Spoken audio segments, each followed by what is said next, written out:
ജിനു, ഇന്ന് കേരളത്തിൽ ഏറ്റവും കൂടുതൽ കേൾക്കുന്ന ഒരു സംഭവമാണ് ലഹരി എന്ന് പറയുന്നത്. ലഹരി വേട്ടയെ സംബന്ധിച്ച് ഒരുപാട് വാർത്തകൾ കേൾക്കുന്നുണ്ട്. അതിലെല്ലാം നമ്മൾ കൂടെ കേൾക്കുന്ന ഒരു പേരാണ് MDMA എന്ന് പറയുന്നത്. അപ്പോൾ ഈ എന്താണ് ഈ MDMA എന്നുള്ളത് ഒന്ന് എക്സ്പ്ലെയിൻ ചെയ്യുമോ? അതായത് ഈ MDMA എന്ന് പറയുന്നത് മെത്തലീൻ ഡയോക്സി മെത്താംഫിറ്റമിൻ, അതാണ് അതിന്റെ ഫുൾ ഫോം. ഓക്കെ. ഇത് ആദ്യമായി കണ്ടുപിടിക്കുന്നത് 1912 ജർമ്മൻ ഫാർമസ്യൂട്ടിക്കൽ കമ്പനിയായ മെർക്കാണ്. ഓക്കെ. അതായത് ബ്ലീഡിങ്ങിന് മെഡിസിൻ കണ്ടുപിടിക്കുന്ന ടൈമിൽ കണ്ടുപിടിച്ചതാണ് MDMA. ഓക്കെ. അതിനുശേഷം അന്ന് ഇതിന് വലിയ പ്രചാരമൊന്നും കിട്ടിയില്ല. പക്ഷേ ഒരു സൈക്കോ ആക്റ്റീവ് പ്രോപ്പർട്ടി ഉള്ളതായി കണ്ടെത്തുകയും ഇത് സൈക്യാട്രിസ്റ്റ് പേഷ്യൻസിൽ ഉപയോഗിച്ചു തുടങ്ങി. അതായത് ഇത് ഹാലൂസിനോജൻസ് എന്ന ഒരു ഗ്രൂപ്പിൽ വരുന്നതാണ്. അതുകൊണ്ട് തന്നെ ഇതിന് ഹാലൂസിനേഷൻ ഉണ്ടാക്കാനുള്ള കഴിവുണ്ട്. അത്തരത്തിലൊരു കഴിവുള്ളത് കൊണ്ട് തന്നെ പേഷ്യൻസ് കൂടുതൽ കമ്മ്യൂണിക്കേറ്റ് ചെയ്യാനും ഒരുപാട് ആക്ടിവിറ്റിയിൽ ഇൻവോൾവ് ആവാനും കഴിയുന്നതായി കണ്ടെത്തി. അതിനുശേഷം ഒരു 1980 ആയപ്പോഴത്തേക്കും പാർട്ടിയിലൊക്കെ ഉപയോഗിക്കാൻ തുടങ്ങി. അതായത് ഇത് ഉപയോഗിക്കുന്ന സമയത്ത് ഒത്തിരി എനർജി ആയിരിക്കും. ഈ എനർജി കൂടുതലായി നിൽക്കാൻ വേണ്ടിയിട്ട് പാർട്ടിയിലൊക്കെ ഉപയോഗിച്ച് തുടങ്ങി. ഇത്തരത്തിൽ വ്യാപകമായി ഉപയോഗിച്ച് തുടങ്ങിയപ്പോൾ പേഷ്യൻസിൽ കൂടുതൽ കോംപ്ലിക്കേഷൻ ഉള്ളതായി കണ്ടെത്തി. അങ്ങനെയാണ് ഓരോ രാജ്യങ്ങളായിട്ട് ഇതിനെ ബാൻ ചെയ്തത്. ഇത് യൂസ് ചെയ്ത് കഴിഞ്ഞാൽ ഉണ്ടാകുന്ന ആരോഗ്യ പ്രശ്നങ്ങളൊക്കെ എന്തൊക്കെയാണെന്ന് പറയാം. അതിനു മുൻപ് അറിയേണ്ട ഒരു പ്രധാന കാര്യം എന്ന് പറഞ്ഞു കഴിഞ്ഞാൽ ഇതെങ്ങനെ ആക്ട് ചെയ്യുന്നു എന്നുള്ളതാണ്. അതായത് ഈ MDMA എടുക്കുമ്പോൾ സംഭവിക്കുന്നത് നമ്മുടെ ഹാപ്പി ഹോർമോൺസ് ഉണ്ട്, അതിനെയൊക്കെ ഇത് ഒരുപാട് സ്റ്റിമുലേറ്റ് ചെയ്യും. ഉദാഹരണത്തിന് പറഞ്ഞു കഴിഞ്ഞാൽ ഈ സെറിട്ടോണിൻ, ഡോപ്പമിൻ, നോർ എപ്പിനെഫ്രിൻ ഇങ്ങനെയുള്ള ന്യൂറോ ട്രാൻസ്മിറ്ററിനെയൊക്കെ സ്റ്റിമുലേറ്റ് ചെയ്തിട്ട് അങ്ങനെയാണ് ഭയങ്കര ഒരു ഹാപ്പിനെസ് മൂഡ് എലിവേറ്റ് ചെയ്യുന്നു.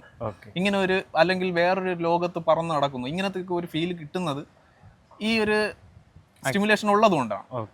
പക്ഷേ സംഭവിക്കുന്നത് ഇതൊരു ടെമ്പററി ആണ്. അതായത് നമ്മുടെ എത്രത്തോളം നമ്മൾ പീക്കിൽ ഹാപ്പിനെസ് ആസ്വദിച്ചോ പെട്ടെന്ന് ഇത് ഡ്രോപ്പ് ആവും. നമ്മുടെ ബോഡി തന്നെ ഇതിനെ നോർമലാക്കാൻ ശ്രമിക്കും. ആ സമയത്ത് എനർജി പെട്ടെന്ന് ലോസ് ആവും. അതായത് ഏകദേശം ഒരു 4 മുതൽ 8 മണിക്കൂർ അല്ലെങ്കിൽ 10 മണിക്കൂർ വരെ ഇതിന്റെ ആക്ഷൻ നിൽക്കും. അതിനുശേഷം പെട്ടെന്ന് ഇത് ഡ്രോപ്പ് ആവും. ഡ്രോപ്പ് ആവുന്ന സമയത്ത് ഡിപ്രഷനിലേക്ക് പോവാം. ഇത്തരത്തിൽ ഡിപ്രഷനിലോട്ട് പോകുമ്പോഴുള്ള മെയിൻ പ്രശ്നം ഒരു സൂയിസൈഡൽ ടെൻഡൻസി ഒക്കെ ഉണ്ടാകാനുള്ള സാധ്യത വളരെ കൂടുതലാണ്. അതുപോലെ തന്നെ ഞാൻ നേരത്തെ പറഞ്ഞ ഈ ഹാലൂസിനേഷൻ, അത് ഈ പല രീതിയിലുണ്ടാവും. അതായത് ഈ ഓഡിറ്ററി ഹാലൂസിനേഷൻ, വിഷ്വൽ ഹാലൂസിനേഷൻ, അതായത് ഇല്ലാത്ത കാര്യങ്ങൾ ഉണ്ടെന്ന് തോന്നും, കേൾക്കാത്ത കാര്യങ്ങൾ കേട്ടും തോന്നും. ഇത്തരത്തിലുള്ള പ്രശ്നങ്ങളൊക്കെ വരുമ്പോൾ ഇത് കൂടെ ഉള്ളവർക്കും ബുദ്ധിമുട്ടാണ്. ചിലപ്പോൾ ഉപദ്രവിക്കാനുള്ള സാധ്യതയൊക്കെ ഉണ്ട്. വയലൻസിലോട്ടൊക്കെ അതെ, വയലൻസിലോട്ട് പോകാനുള്ള സാധ്യത വളരെ കൂടുതലാണ്. ഇങ്ങനെയൊക്കെ വരുമ്പോൾ നമ്മൾ അത് മാത്രമല്ല, ഈ ഒരു ക്രോണിക് യൂസിലേക്ക് എത്തിക്കഴിഞ്ഞാൽ ചിലപ്പോൾ നമ്മൾ ആ നോർമൽ ബ്രെയിൻ ഫങ്ഷൻ തിരിച്ചു വരാതായി പോകും. ഈ ഒരു അവസ്ഥയിലായിരിക്കും മിക്കവാറും ഡോക്ടേഴ്സിന്റെ അടുത്തൊക്കെ എത്തുന്നത് പേഷ്യൻസ്. ഇങ്ങനെ ഒരു സ്റ്റേജിൽ നമ്മൾ ഡോക്ടേഴ്സിന്റെ അടുത്ത് എത്തിക്കഴിഞ്ഞു കഴിഞ്ഞാൽ ഇതിന് പരിഹാരമുണ്ടല്ലേ? തീർച്ചയായും പരിഹാരമാർഗമുണ്ട്. ഇപ്പം ഈ നമ്മൾ മദ്യപാനമൊക്കെ നമ്മൾ കണ്ടിരിക്കുന്നത് എങ്ങനെയാന്ന് വെച്ച് കഴിഞ്ഞാൽ ഒരു സ്മോളിൽ തുടങ്ങി പിന്നെ ലാർജ് ഫുള്ള് ഇങ്ങനെയാണ് പതിയെ ഒരു അഡിക്ഷനിലോട്ട് പോകുന്ന ഒരു മെത്തേഡാണ് മദ്യപാനത്തിലൊക്കെ കണ്ടുവരുന്നത്. അപ്പൊ ഈ MDMA അഡിക്ഷൻ എങ്ങനെയാണ്? അവര് ഡോസേജിനനുസരിച്ചാണോ ഇതിന്റെ കാര്യങ്ങൾ പറയുന്നത്? അതായത് ഇതിന് ടോളറൻസ് എന്ന് പറയും. ഇപ്പൊ നേരത്തെ ഞാൻ പറഞ്ഞില്ലേ, 8 മുതൽ 10 മണിക്കൂർ വരെയൊക്കെ ചിലപ്പോൾ ആക്ഷൻ നിൽക്കും. ചിലപ്പോൾ കുറച്ച് ഡോസ് ആയിരിക്കും എടുക്കുന്നത്. പക്ഷേ കുറച്ച് ദിവസങ്ങൾക്ക് ശേഷം ചിലപ്പോൾ ഇതിന്റെ ഡോസ് കൂട്ടേണ്ടതായിട്ട് വരും. നേരത്തെ കിട്ടിയ ആ സന്തോഷം കിട്ടണമെങ്കിൽ ഇതിനെക്കാട്ടിലും കൂടിയ ഡോസ് എടുക്കേണ്ടതായിട്ട് വരും. അത്തരത്തിലാണ് ഒരു ക്രോണിക് അഡിക്ഷനിലോട്ട് പോകുന്നത്. 8 മണിക്കൂർ മുതൽ 10 മണിക്കൂർ വരെ ആക്ഷൻ കിട്ടണമെന്നുണ്ടെങ്കിൽ നേരത്തെ എടുത്തതിന്റെ ഇരട്ടി ചിലപ്പോൾ എടുക്കേണ്ടി വരും. അതാണ് മെയിൻ പ്രോബ്ലം. ഇതിന് അഡിക്റ്റ് ആയി കഴിഞ്ഞാൽ ആ രോഗിയുടെ ജീവിതം പിന്നെ എങ്ങനെയായിരിക്കും? അത് നമ്മളിപ്പോൾ വാർത്തയിലൊക്കെ കേട്ടിട്ടുണ്ട്, MDMA യൂസ് ചെയ്ത് ജീവൻ നഷ്ടപ്പെട്ട ഒരുപാട് കേസുകൾ നമ്മൾ കണ്ടിട്ടുണ്ട്. അത് എങ്ങനെയാണെന്നൊന്ന് പറയാം. അതായത് നമ്മളിപ്പോൾ നേരത്തെ ഞാൻ പറഞ്ഞതുപോലെ ഇപ്പം കൂടുതലായിട്ട് ഉപയോഗിക്കുന്നു, അതായത് ഡോസ് പോരാതെ വരുന്നു, അപ്പോൾ ഒത്തിരി ഉപയോഗിക്കാനുള്ള ടെൻഡൻസി വരും. ഇപ്പം എത്രത്തോളം എനർജി ഡ്രോപ്പ് ആയോ ഈ ഒരു ഡിപ്രഷനിലോട്ട് പോകുന്ന അവസ്ഥയിൽ നിന്ന് കയറാൻ വേണ്ടി ഇവർ കൂടുതൽ ഉപയോഗിക്കും. അങ്ങനെ ഉപയോഗിച്ച് ഇത് ഓവർ ഡോസേജ് ആവാനുള്ള സാധ്യതയുണ്ട്.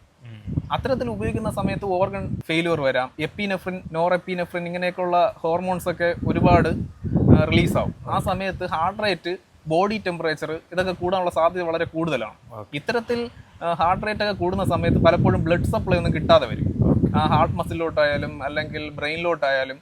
അങ്ങനെയാണ് ഹാർട്ട് അറ്റാക്ക് ഒക്കെ വരാനുള്ള സാധ്യതയുണ്ട്. ഹാർട്ട് അറ്റാക്ക് മാത്രമല്ല, CVA വരാം. ഇങ്ങനെയൊക്കെ വരുന്ന സമയത്താണ് പലപ്പോഴും മരണം സംഭവിക്കുന്നത്. ഈ നേരത്തെ അന്ന് കേട്ട ന്യൂസ്, അതായത് ഒരു പോലീസിനെ കണ്ടിട്ട് കയ്യിലുണ്ടായിരുന്ന MDMA എല്ലാം കഴിച്ചു, അതൊക്കെ അങ്ങനെയൊക്കെ സംഭവിക്കുന്ന ഓവർ ഡോസേജ് കാരണമാണ്. ഓവർ ഡോസേജ് കാരണം ഓർഗൻ ഫെയിലുവർ വന്നിട്ടാണ് മരണപ്പെടുന്നത്. ഈ MDMA-യുടെ ഉപയോഗം കുറയ്ക്കാൻ വേണ്ടിയിട്ട് നമുക്ക് എന്തൊക്കെ ചെയ്യാൻ പറ്റും? പലപ്പോഴും നമ്മുടെ കമ്മ്യൂണിറ്റിയുടെ അല്ലെങ്കിൽ സ്റ്റേറ്റിൻ്റെ അല്ലെങ്കിൽ രാജ്യത്തിൻ്റെ വളർച്ചയ്ക്ക് എപ്പോഴും ആവശ്യം യുവാക്കളുടെ ആ ഒരു energy, intelligence, problem solving ability ഇതൊക്കെയാണ്. ഇത്തരത്തിൽ യുവാക്കൾ ഇതൊക്കെ കൂടുതൽ ഉപയോഗിക്കുമ്പോൾ എന്ത് സംഭവിക്കും? ആ രാജ്യത്തിൻ്റെ വളർച്ച എപ്പോഴും താഴോട്ടേ പോവുള്ളൂ. അപ്പോൾ ഏറ്റവും ബെറ്റർ എന്ന് പറയുന്നത് ഇങ്ങനെയുള്ള വിപത്തിൽ നിന്ന് മാറി നിൽക്കുക തന്നെയാണ് ഏറ്റവും ഉചിതം. അപ്പോൾ ഇത് ഈ MDMA-യുടെ യൂസേജ് തടയാൻ വേണ്ടിയിട്ട് നമുക്ക് എന്തെങ്കിലും സൊല്യൂഷൻ ഗവൺമെന്റിന്റെ ഭാഗത്തു നിന്ന് എന്തെങ്കിലും ഉണ്ടോ? തീർച്ചയായും ഉണ്ട്. കേരള പോലീസിന്റെ ഡി ഹണ്ട് എന്നൊരു പദ്ധതി നിലവിലുണ്ട്. അവരെ ഇൻഫോം ചെയ്തു കഴിഞ്ഞാൽ വേണ്ട നടപടികൾ സ്വീകരിക്കും.